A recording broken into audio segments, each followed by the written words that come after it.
அஸ்ஸலாமு அலைக்கும் வரஹ்மத்துல்லாஹி வபரகாத்துஹ். லா தஹ்சன், கவலை கொள்ளாதீர். எதிலிருந்து சகோதரரே? கடந்த காலத்துடைய பாவங்களின் நினைவுகளை கொண்டு ஒருபோதும் வாழ்க்கையில் கவலை அடையாதீர்கள். மனிதர்களாக பிறந்த எல்லோரும் பாவம் செய்யக்கூடியவர்கள்தான். எல்லா மனிதரும் விதிவிலக்கில்லாமல் மறக்க முடியாத, மன்னிக்க முடியாத, இழிவடையக்கூடிய பாவங்களை கூட எல்லா மனிதர்களும் அவர்களுடைய வாழ்க்கையில் செய்யக்கூடியவர்கள்தான். ஆனால் அந்த பாவத்திலிருந்து விலகி தன்னை மீட்டெடுத்து நற்பாதையில் தன்னை ஆக்கிக்கொண்டு இறைவனிடத்திலே வந்தவர்கள்தான் சிறந்தவர்கள் என்று இறைத்தூதர் சொன்னார்கள்.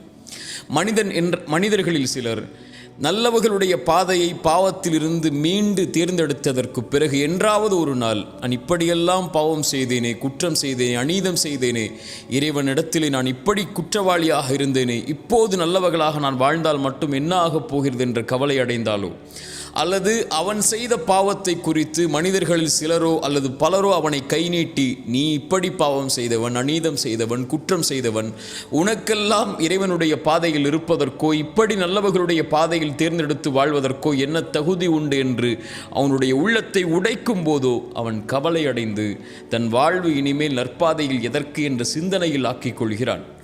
இறை நம்பிக்கை கொண்டவன் கடந்த காலத்தில் செய்த பாவத்திலிருந்து மீண்டதற்கு பிறகு ஒருபோதும் அதை குறித்து கவலையடைய வேண்டிய அவசியமில்லை. இறைமறை சொல்கிறது, வல்லதீன இதா ஃபஅலு ஃபாஹிஷதன் அவ் ஸலமு அன்ஃபுஸஹும் ஸக்கருல்லாஹ். ஒரு அடியான் நல்லவராக வாழ்வான், அவன் ஒரு நாள் மானக்கேடான செயலை செய்வான் அல்லது அநீதம் செய்வான் தனக்குத்தானே. அப்படி ஒரு கால் பாவம் செய்தாலும் கூட அவன் இறைவனை நினைவு கூறுவான். அந்த பாவத்திற்கு பிறகு தன்னை மீட்டெடுத்து நல்ல பாதையில் அமைத்து கொள்ள வேண்டும் என்ற அந்த பாவத்திலிருந்து படிப்பினை பெற்று வாழ ஆரம்பிப்பான். அவனுடைய பாவத்தை இறைவனை தவிர யார் மன்னிக்க முடியும் என்று இறைமறை கேட்கிறது. மேலும் சொல்லுகிறது, அவன் யார் தெரியுமா? வலம் யுசிர்ரு அலா மா ஃபஅலு வஹும் யஅலமூன். பாவத்திலிருந்து ஒருவன் மீள்கிறான் என்றால் அவன் முதலிலே மனதிலே உறுதி கொள்வான், அந்த பாவம் பாவம் என்று, இனிமேல் அந்த பாவத்தின் பக்கம் நெருங்க மாட்டேன் என்று. ஒருபோதும் அறிந்த நிலையில் அதே பாவத்தை மீண்டும் அவன் தொடரமாட்டான்.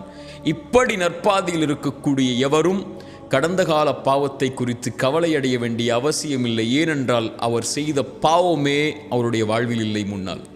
இறைமுறை சொல்லுகிறது, இல்லாமன் தாப வ ஆமன வ அமில அமலன் சாலிஹன். யார் இறைவனிடத்திலே பாவ மன்னிப்பை கேட்டு இறைவனை நம்பிக்கை கொண்டு நல்ல பாதையில் தன்னை ஆக்கிக்கொண்டு நல்ல செயல்பாடுகளை செய்ய ஆரம்பித்து விட்டாரோ, ஃபஉலாயிக யுபத்திலுல்லாஹு ஸய்யிஆத்திஹிம் ஹஸனாத். அவன் செய்த பாவங்கள் அனைத்தையும் இறைவன் நன்மைகளாக மாற்றிவிட்டான். அவ்வளவுதான். அவன் செய்த பாவங்களுடைய சுவடே அவன் வாழ்வில் கிடையாது. பாவ மன்னிப்பை கேட்டு, இறைவா என் பாவத்தை மன்னித்து விடு, இப்படி அநீதம் செய்திருக்கிறேன், இப்படி குற்றம் செய்திருக்கிறேன், இழிவடையக்கூடிய பாவங்களை கூட சுமந்திருக்கிறேன், யா அல்லாஹ் நான் மனிதன், பலகீனமானவன், என்னை மன்னித்து உன் இறைவனிடத்திலே வந்தால் இறைவன் முதலிலே அவனை அழைத்து அரவணைத்து கொண்டு அந்த பாவத்தை முதலிலே மறைக்கிறான். அதற்கு பிறகு இறைவன் மன்னிக்கிறான். அதற்கு பிறகு இறைவன் அந்த பாவத்தை அவனுடைய வாழ்விலிருந்து நீக்குகிறான். அதற்கு பிறகு இறைவன் அந்த பாவங்களை நன்மைகளாக ஆக்கி அவனை நல்லவர்களுடைய பாதையில் இறைவன் தேர்ந்தெடுத்ததற்கு பிறகு ஒருபோதும் இறைவன் அந்த பாவத்தை குறிக்க மாட்டான். அவன் இந்த உலகத்தில் இருந்தாலோ அல்லது மறுமையில் எழுப்பப்பட்டாலோ பாவ மன்னிப்பு கேட்கப்பட்ட பாவம் ஒரு காலும் இறைவனிடத்திலிருந்து கேள்வியாக வராது. சுப்ஹானல்லாஹ். இப்படி பாதையை ஆக்கி கொண்டவன் ஏன் கவலை அடைய வேண்டும்? ஆனால் இறைவன் மறைத்த பாவத்தை அவனோ அல்லது இறைவன் மறைத்த பாவத்தை ஒரு அடியான் செய்திருக்கிறான், பாவம், இறைவன் அதை மறைத்து விட்டான் என்றால் மனிதர்களில் சிலரோ பலரோ இவன் பாவம் செய்தவன் என்று